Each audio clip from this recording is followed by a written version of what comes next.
Hello everyone, welcome to our channel English Guru. ఈరోజు క్లాస్లో మనం spoken English daily used sentences అంటే మన రోజు వారి జీవితంలో చాలా రకాల వాక్యాలు ఉపయోగిస్తుంటాం కదా. సో అలాంటి వాక్యాలకి మనకి చాలా రకాలైన పదాలు నేర్చుకోవాల్సి ఉంటుంది. సో అలాంటి పదాలు, అలాంటి సందర్భాలు ఎప్పుడు వాడతాం అనేది మనం ఈ స్పోకెన్ ఇంగ్లీష్ అనే క్లాసెస్లో నేర్చుకుందాం. సో మెల్లమెల్లగా చాలా రకాలైన పదాలు నేర్పిస్తాను. ముఖ్యంగా ఎక్కువగా వాడే పదాలను మనం ఈ క్లాసెస్లో నేర్చుకుందాం. సో మనం క్లాస్లో నేర్చుకోబోయే పదాలు ఉదాహరణకి ఇలా ఉంటాయి. ఎగ్జెంప్ట్ ఫ్రమ్ అంటే మినహాయించడం. ఫైట్ అగైనెస్ట్ అంటే తలపడడం లేదా పోరాడడం. గెట్ త్రూ అంటే పాస్ అవ్వడం అంటే ఉత్తీర్ణులవ్వడం. ఎస్కేప్ ఫ్రమ్ అంటే పారిపోవడం. ఫీల్ ఫర్ అంటే బాధపడడం అంటే ఎవరి కోసమైనా మనం బాధపడతాం కదా అది. ఎంట్రస్ట్ టు అంటే ఏదైనా పనిని అప్పగించడం. ఫీడ్ ఆన్ అంటే ఏదైనా తిని బతకడం. గెట్ రిడ్ ఆఫ్ అంటే విడిచిపెట్టడం లేదా వదులుకోవడం. హోప్ ఫర్ అంటే ఆశించడం. సో ఇలాంటివన్నీ మనం మన రెగ్యులర్ లైఫ్లో ఉపయోగించే పదాలు, ఉపయోగించే సందర్భాలు కదా. సో వీటిని వాక్యాల రూపాల్లో మనం నేర్చుకుందాం, ఇంకా బాగా గుర్తుంటాయి. సో నా క్లాసెస్ నచ్చినట్లయితే దయచేసి వీడియోని లైక్ చేసి ఛానల్ని సబ్స్క్రైబ్ చేయండి. మీ సపోర్ట్ నాకు చాలా చాలా చాలా అవసరం. సో ఇలాంటి మరిన్ని ఇంట్రెస్టింగ్ వీడియోస్, మనకి ఉపయోగపడే వీడియోస్ చేయడానికి మీ సబ్స్క్రిప్షన్ అండ్ లైక్సే నాకు support. So let's begin. Entrust to అంటే పనిని అప్పగించడం. ఉదాహరణకి, మా టీచర్ నాకు ఈవెంట్ పనులు అప్పగించారు అంటే ఏదైనా ఒక కార్యక్రమం, అంటే అదేదైనా టీచర్స్ డే కావచ్చు, చిల్డ్రన్స్ డే కావచ్చు, ఏదైనా స్కూల్లో జరుగుతుంది అనుకోండి, దాని ఒక ఈవెంట్ అనుకుందాం. సో ఆ ఈవెంట్ పనులు నాకు అప్పగించారు అని చెప్పడం. సో అది ఎలా చెప్పాలి? Hour teacher entrusted the event work to me. Our teacher entrusted the event works to me. Event works అంటే పనులు, అంటే ఆ కార్యక్రమానికి సంబంధించిన పనులని ఎంట్రస్టెడ్ టు మీ అంటే నాకు ఇచ్చారు. నెక్స్ట్, ఎస్కేప్ ఫ్రమ్ అంటే తప్పించుకోవడం. ఎస్కేప్ అనే పదం మీరు వినే ఉంటారు. ఎస్కేప్ అంటే తప్పించుకోవడం. పులి నుంచి గొర్రెపిల్ల తప్పించుకోలేకపోయింది. చూసారా, ఇక్కడ తప్పించుకోలేకపోవడం. సో దానికి సంబంధించి వాక్యం నేను నెగటివ్ సెన్స్లో కూడా నేర్పించాను. చూడండి, the lamb could not escape from the tiger. ఇక్కడ ల్యాంబ్ అంటే అర్థం గొర్రెపిల్ల. ల్యాంబ్ అంటే గొర్రెపిల్ల ఉంటుంది కదా, దాన్ని ల్యాంబ్ అంటాం. అంటే బుల్లి గొర్రెపిల్లని LAMB ల్యాంబ్ అని అంటాం. ఇక్కడ ఎస్కేప్ అంటే పారిపోవడం. కుడ్ నాట్ ఎస్కేప్ అంటే పారిపోలేకపోవడం, అంటే తప్పించుకోలేకపోయింది. కుడ్ నాట్ ఎస్కేప్ అంటే తప్పించుకోలేకపోవడం. నెక్స్ట్, ఎగ్జెంప్ట్ ఫ్రమ్ అంటే ఏంటి? మినహాయించడం. EXEMPT ఎగ్జెంప్ట్ ఫ్రమ్ అంటే మినహాయించడం. కాలేజీ ఫీజు చెల్లించకుండా నాకు మినహాయింపు ఉంది అంటే, ఉదాహరణకి ఏ పిల్లవాడికైనా ఎంట్రన్స్లో కానీ లేదా 10th కానీ మంచి మార్కులు వచ్చాయనుకోండి, ఇంటర్ కాలేజ్ వాళ్ళు ఫీజు లేకుండా ఫ్రీగా జాయిన్ చేసుకుంటారు కదా. సో అలాంటప్పుడు కాలేజీ ఫీజు చెల్లించకుండా నాకు మినహాయింపు ఉంది. I am exempted from paying college fees. I am exempted అంటే నాకు మినహాయింపు లభించింది, నన్ను మినహాయించారు ఫీజు కట్టడం నుండి అని అర్థం. I am exempted from paying college fee. Next, feed on అంటే ఏంటి? ఫీడ్ అంటే మామూలుగా తినడం. ఫీడ్ ఆన్ అంటే దేన్నైనా స్పెసిఫిక్గా భోంచేయడం. కుందేళ్ళు సాధారణంగా క్యారెట్లను తింటాయి. కుందేళ్ళు ఏం తింటాయండి? ఎక్కువగా మనకి చిన్నప్పుడు స్కూల్లో నేర్పించారు కదా. కుందేళ్ళు సాధారణంగా క్యారెట్లని తింటాయి. అది ఎలా చెప్పాలి? Rabbits generally feed on carrots. Generally అంటే సాధారణంగా. జనరల్లీ అంటే అర్థం సాధారణంగా. ఫీడ్ ఆన్ అంటే అవి బతకడానికి ఎక్కువగా క్యారెట్లు తింటాయి కదా, అంటే క్యారెట్ల మీద బతుకుతాయి. అదే మేకలు అనుకోండి, ఆకులు తినడం మీద బతుకుతాయి. అంటే goats generally feed on leaves. ఇక్కడ క్యారెట్స్ బదులు లీవ్స్ అని వస్తుంది. లీవ్స్ అంటే ఆకులు అనమాట. నెక్స్ట్, ఫీల్ ఫర్ అంటే మనం ఎవరి కోసమైనా ఆలోచించి కొంచెం బెంగపడ్డం, బాధపడడం ఉంటుంది చూసారా, అలాంటప్పుడు ఫీల్ ఫర్ అనేది మనం ఉపయోగించాలి. ఉదాహరణకి మీ కష్టాల్లో నేను మీకోసం బాధపడుతున్నాను. మనకు బాగా దగ్గరైన వ్యక్తి ఎవరైనా కష్టాల్లో ఉంటే మనం బాధపడతాం, అంటే కలత పడతా ఉంటారు చూసారా, అది చాలా కరెక్ట్ అయిన పదం. ఫీల్ ఫర్ అంటే ఎవరి గురించి అయినా ఆలోచించి కలత చెందడం. ఇది ఎలా చెప్పాలి? I feel for you in your troubles. I feel for you in your troubles. Troubles అంటే కష్టాలండి. ట్రబుల్స్ అంటే కష్టాలు, బాధలు, వీటన్నిటిని కలిపి మనం ఇబ్బందులు, వీటన్నిటిని ట్రబుల్స్ అని అంటాం.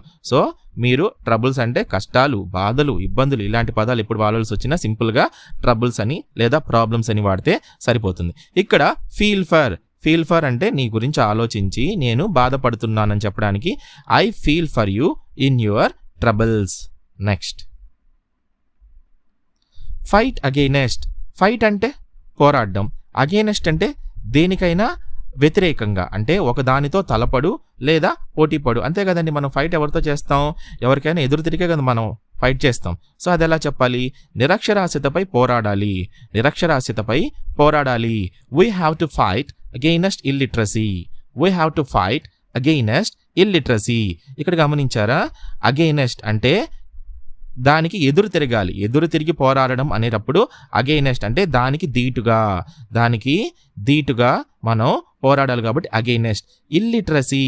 ఇల్లిటరసీ అంటే నిరక్షరాస్యత. నిరక్షరాస్యత అంటే మీకు తెలుసు కదా, అంటే చదువు లేకపోవడం. ఇప్పుడు చిన్నపిల్లలకి చదువు అందరు చిన్నపిల్లలకి చదువు అందట్లేదు కదా. ఎంత గవర్నమెంట్ స్కూల్స్ ఉన్నప్పటికీ పిల్లలు ఇంకా బయట మనకి పనిచేస్తూ కనిపిస్తున్నారు. సో దాని అర్థం ఏంటి? నిరక్షరాస్యత నెలకొనుంది మన సమాజంలో. దానికి ధీటుగా అగెయినెస్ట్, దానికి ధీటుగా వీ హ్యావ్ టు ఫైట్ అంటే మనం పోరాడాలి. వీ హ్యావ్ టు ఫైట్ అంటే మనం పోరాడాలి. నెక్స్ట్, గెట్ త్రూ అంటే ఏంటి? గెట్ త్రూ అంటే ఉత్తీర్ణులవ్వు అనే అర్థం. గెట్ త్రూ అంటే అర్థం ఉత్తీర్ణులవ్వడం, అంటే పాస్ అవడం అంటారు చూసారా, అది. అర్జున్ ప్రవేశ పరీక్షలో ఉత్తీర్ణుడయ్యాడు. అర్జున్ అంట ఒక ఎంట్రన్స్ ఎగ్జామ్లో పాస్ అయ్యాడు. ఇది ఎలా చెప్పాలి?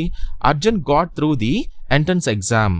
అర్జున్ గాట్ త్రూ అంటే ఇక్కడ గెట్ త్రూ అన్నారు, ఇక్కడ గాట్ త్రూ అన్నారు. ఏంటి సార్ అంటే గెట్ యొక్క వర్బ్ ఫార్మ్స్ ఇవి. మీరు బాగా గమనించారంటే పైన ఇచ్చిన మన ఈ వర్డ్కి కింద ఉపయోగించేదానికి రకరకాల వ్యత్యాసాలు ఉంటాయి. గెట్, గాట్ అర్థమవుతుందా?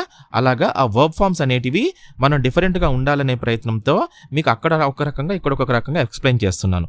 గాట్ త్రూ అంటే పూర్తి అయిపోయింది కాబట్టి గాట్ అనే పదం వాడతాం. Arjun got through the entrance test. Entrance అంటే మామూలుగా ప్రవేశ పరీక్ష అంటాం కదా. ఇప్పుడు ఇంజనీరింగ్కి ఎంసెట్ ఎగ్జాము, నెక్స్ట్ మెడికల్స్కి ఎయిమ్స్ ఎగ్జామ్ రాస్తుంటారు కదా. సో ఎంట్రన్స్ టెస్ట్ అంటే ప్రవేశ పరీక్ష. గాట్ త్రూ, ఇక్కడ ఇంకో పదం చెప్పుకుందాం.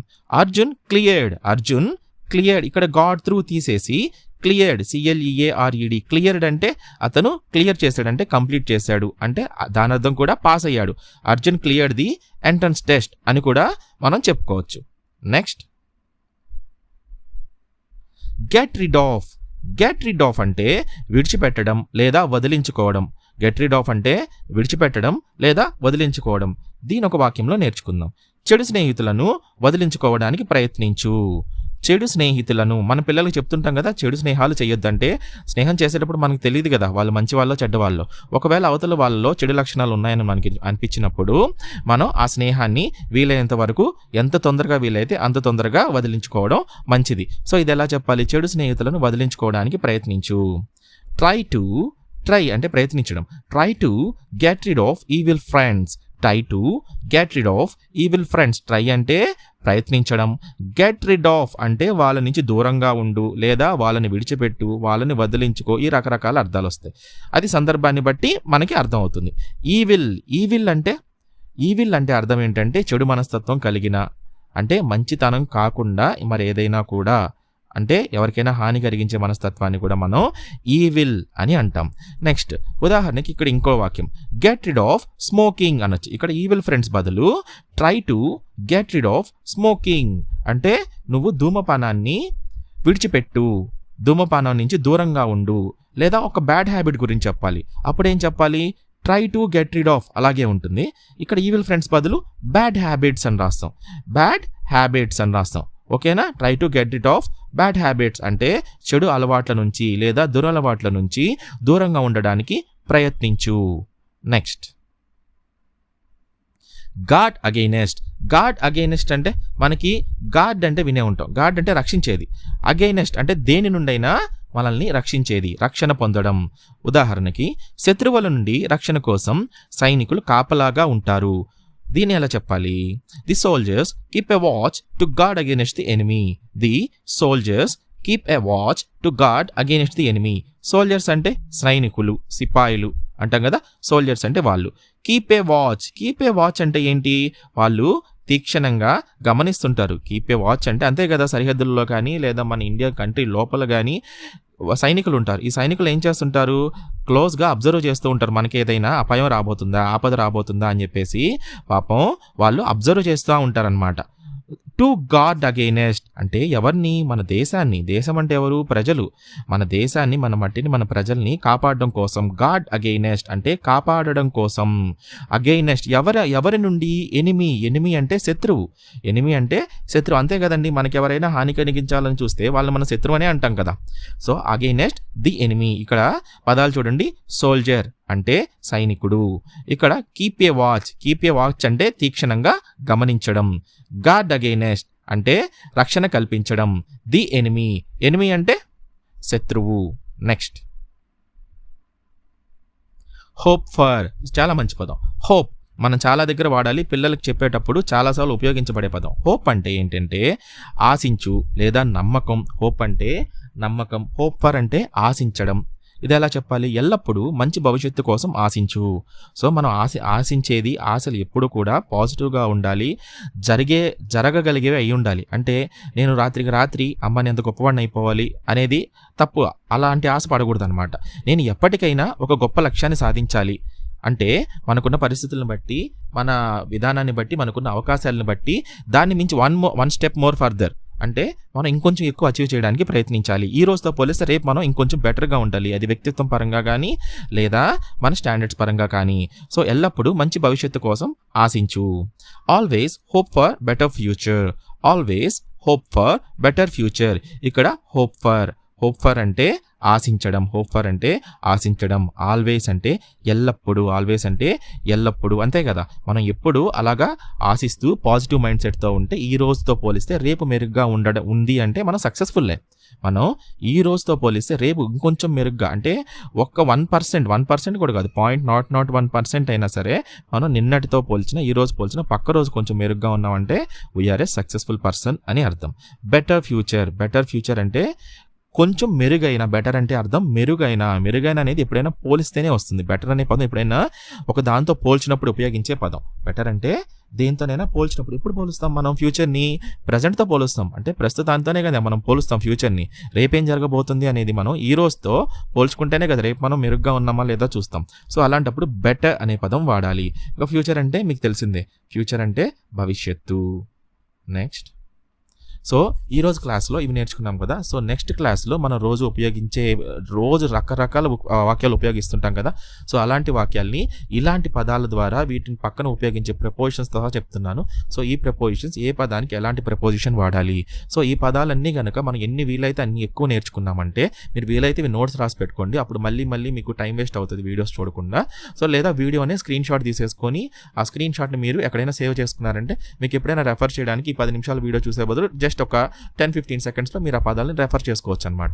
సో అలా ఎక్కువ పదాలు నేర్చుకొని, ఈ పదాలు నేర్చుకోవడమే కాకుండా మీరు ఎవరైనా ఒక పార్ట్నర్ని పెట్టుకుని, అంటే మీలాగే ఇంట్రెస్ట్ ఉండే ఒక పార్ట్నర్ని తీసుకొని ఆ పార్ట్నర్తో మీరు ఇంగ్లీష్లో మాట్లాడడానికి ప్రయత్నించండి. మీరు ఇట్లా మొహమాటాలు, సిగ్గు ఏం పెట్టుకోకండి. సో మీలాగా ఎంత ఇంట్రెస్ట్ ఉంటే అంత ఇంట్రెస్ట్ ఉండే పర్సన్ని సెలెక్ట్ చేసుకొని మనం ఇప్పుడు మాట్లాడుకున్నా సరే ఇంగ్లీష్ కాన్వర్జేషన్లోనే మాట్లాడుకుందాం.